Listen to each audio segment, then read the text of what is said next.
Let's see. Your account has been restricted. What? Not again. This is what I depend on. I just wanted to do it right this time. I'm sorry. Corporate cringe is my lifeblood. Yes, that's the second time I've been banned from LinkedIn, and it's not looking good. I still, to this day, I don't know what I did to get banned the first time. And I found in the terms of service, if you get banned once from LinkedIn, you get banned forever from LinkedIn. So I can't make a new account and do it right this time. So if LinkedIn just keeps banning me and my entire channel is based around corporate cringe and that sort of content, like, I don't know what I'm gonna do. I'm gonna have to start looking for a job. I've gone ahead and I've pulled up a website where we can look for some jobs. I'm not actually a huge fan of the website, but sometimes you can find some decent jobs here. You know, this is the first time I've ever looked at an HR job. I just imagined it was nothing. It was just empty with an apply button. You know, I didn't think that you actually had to do all this stuff. HR improvement projects, I'm all about HR improvement, strategic thinking, leadership. That's not my job. Decision making, I can make a few of those at least once a day. Personal effectiveness, initiative and resourcefulness, ability to define problems, collect data, establish facts. That might be over my head. I'm not an engineer. As we live by our 5 guiding principles, dude, I'm all about principles. Joshua the Principal Fluke. Oh, we have employee departure support, track voluntary and involuntary terminations. You're not fired, you are involuntarily terminated, my man. Okay, estimated salary, $63,000 for HR. I don't know why everyone is becoming a dev right now, because $63,000 to literally fire people. I mean, what more could you want? We're still looking for mentees and mentors. Wanted you to know that we're going to be teaching our mentees how to train their managers. They will learn how to manage their employees and manage their bosses, as well as hiring and firing. Excuse me, hiring and firing? I think you mean involuntarily terminated, right? That's what we're saying these days. Involuntarily terminated. Without LinkedIn, without having corporate cringe, I just obviously, you know this is a joke, right? And they're just gonna keep banning me, and I'm just gonna keep showing you the corporate cringe. Not because corporate cringe is what gets me the views, because I mean that is nice, let's be honest, but my main goal is to let people know that while corporate is almost inevitable for a lot of us, it doesn't have to be our entire lives. It might be a portion, it might be a small or large portion of your life, but it doesn't have to be your entire life. The most common thing I hear when I say you don't have to work corporate forever and you don't have to be an employee forever is that, Josh, not everyone can own their own business, and Josh, not everyone can be self-employed. And that is just not true. And let me tell you why. This video is sponsored today, no, not by a third-party company, just by myself, because I want to talk about some stuff. I've been live streaming for almost like 2 years now, every other day, like clockwork, pretty much. I've decided that I want to offer some one-on-one consulting. The reason that I'm doing this is because I can't give detailed answers like I want to everyone asking questions in the live streams. We can talk about entrepreneurship, opening a business, getting an EIN, freelance client acquisition, email outreach, building a brand on YouTube or any other social media, job prep. We could do interview prep, what to say on the interview, what not to say on the interview. We can talk about resumes, portfolios, all that stuff. Hopefully you have access to everything that I've learned over the past few years. Anything you want to know, it's all yours. I have a career transition resume that I just put on the store. If you're interested in moving into tech and you have unrelated background experience, this is the resume for you. So if you're interested, all that stuff's down there. Papa bless. Thank you so much. It's so much easier than people really think it is to own a business. All right, first, let me define what a business is, because I think there's a lot of misconceptions here. Owning a business means that you just legally own a registered entity that collects money. How you collect that money is up to you. It could be dancing on the street for cash. It could be donations on Twitch.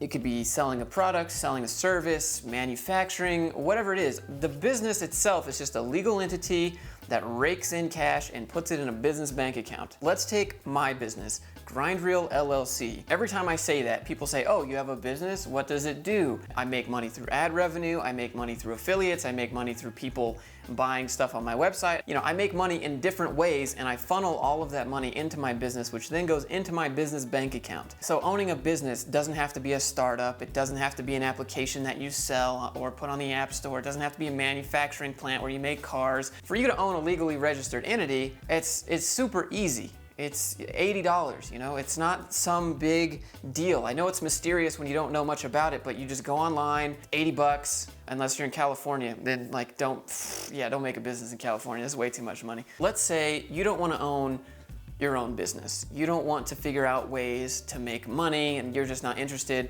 You want to work for somebody. You see someone and you see their app and you see their product and you see their service and you're like, oh, the dream, I want to be part of that. It's bigger than myself. You know, I've always wanted to help build this company. You can still be self-employed.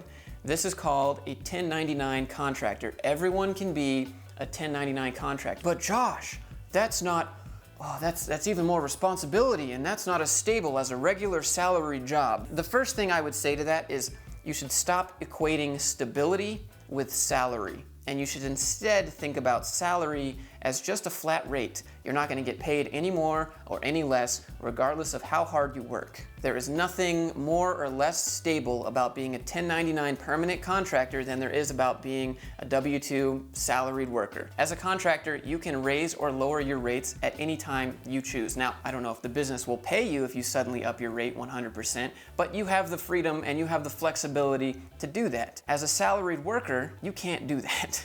You have no control.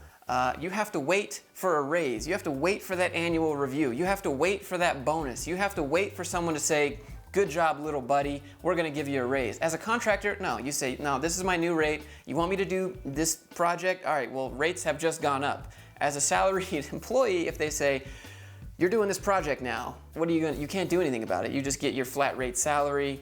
Tough luck, we know it's annoying, it's more work, but you agreed salary, so this is what you gotta do. Another huge thing, probably the most game-changing thing about working for yourself is that you have control over the amount of taxes that you're going to pay at the end of the year based upon your business expenses. So you can expense things like driving to work, you can expense things like going to Hawaii to do work. You don't get to business expense things at all as a salaried worker. That's just not an option. Every time the company buys you something that you need for the job, the company is business expensing it on their behalf, not your behalf. Once I found out what it really meant, it just blew my mind. This is why rich people stay rich. This is why the 1% stay the 1%. They business expense everything, they own nothing but control everything. So their business buys a brand new jet.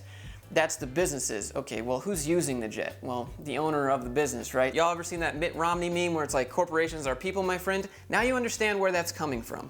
The ability to business expense changes literally everything about someone's job.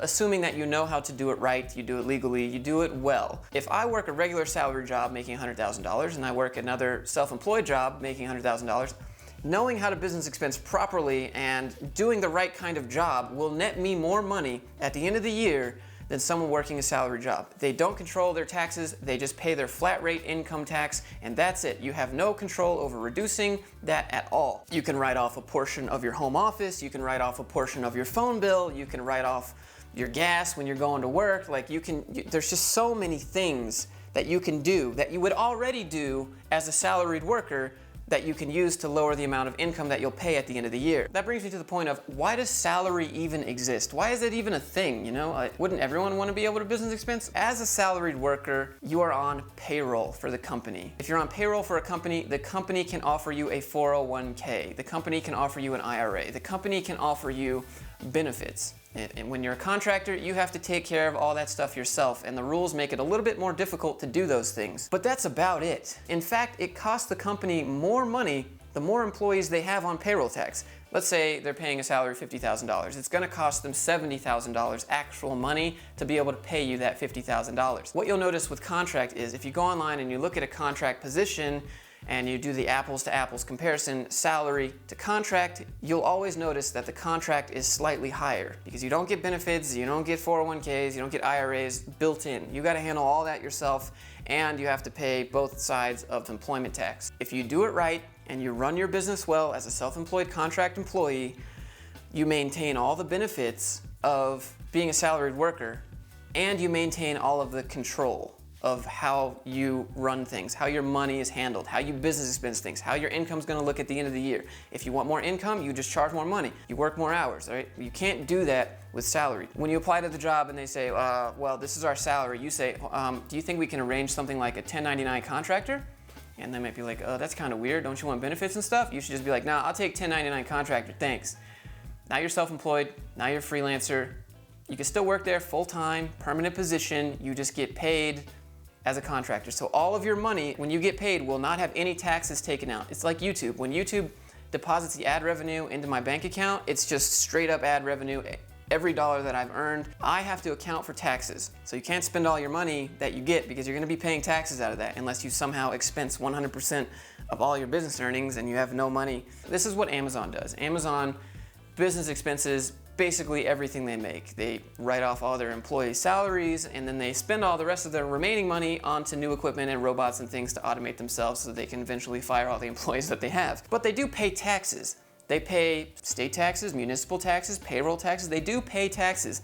They just expense as much as they can so they don't have to pay that much. If you enjoyed this video, click thumbs up, click subscribe if you're not already subscribed. Leave a comment, let me know what you think about this business stuff. Again, thank you so much guys, I appreciate you, and I'll see you in the next one.